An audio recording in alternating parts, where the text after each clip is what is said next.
Breakfast for dinner, always a winner. This apple cinnamon bread was a total impulse buy, and I didn't know what I was going to do with it until I was at work yesterday running a mindless machine, and it finally hit me. Fun fact about this bread though, the instructions are incredibly vague, so I'm going to be very clear. Bake it at 350 for an hour or it won't be fully baked through. Trust me.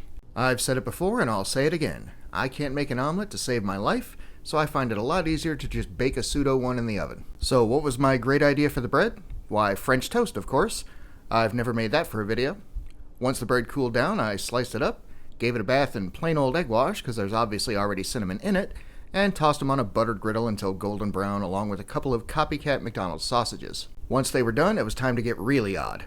Hot French toast, cold butter-flavored syrup, my pseudo omelet, the 2 sausage patties, 2 more pieces of toast, and some more syrup on top. I absolutely love sweet and savory together, and this one really hit the spot. I highly recommend giving it a shot.